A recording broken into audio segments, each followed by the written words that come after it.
Invités durant quelques jours à venir s'inspirer des paysages de la Villa Saubert, des étudiants en classe préparatoire aux écoles supérieures du paysage du lycée horticole d'Antibes ont pu imaginer de nouveaux aménagements pour le musée.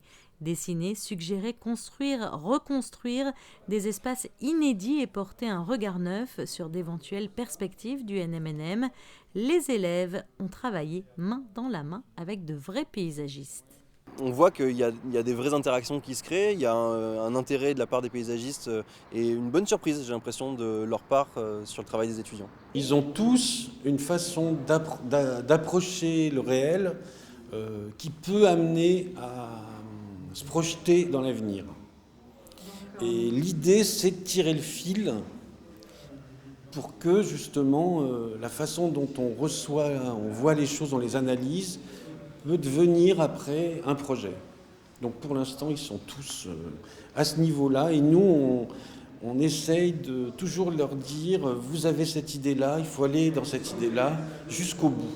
Les paysagistes Christophe Laforge et Daniel Jarry étaient invités par la Villa Saubert afin de guider au mieux les étudiants dans leurs travaux. L'objectif, offrir une analyse sensible des jardins de la Villa Saubert et soumettre différentes propositions d'aménagement. On est une sorte de grandes oreilles et on essaye de faire qu'ils puissent être fidèles à leurs intentions de début.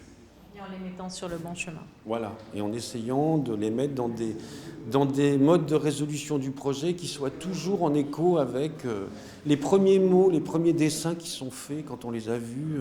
Parce qu'en fait, c'est ça qui nous reste dans la tête, c'est les choses un peu les découvertes des yeux d'enfant, quoi. C'est un jardin qui représente toute une histoire de Monaco avec la Belle Époque, etc. Et donc oui, c'est toujours intéressant. Enfin, moi, je ne suis pas du tout de cette région, donc découvrir toute cette histoire et ce mélange d'histoires, parce que dans le jardin, on a plein d'évocations de différentes histoires du jardin. Donc oui, c'est plutôt intéressant. L'objet, c'est vraiment d'être en dehors du cadre justement de la commande à proprement parler et d'être dans quelque chose de l'ordre de l'invention. Tout le lab est construit autour de cette question d'inventer le musée de demain. On ne pensait pas pouvoir le faire sans envisager notre contexte. Un musée, ça se construit dans un contexte en particulier et s'il devait être modifié ou réinventé, c'était la meilleure occasion que d'inviter des paysagistes pour le faire. La Villa Saubert, héritage architectural de la Belle Époque, accueille depuis 2009 la création contemporaine dans ses murs et depuis peu dans ses jardins. L'occasion ici d'inventer comment aller encore plus loin.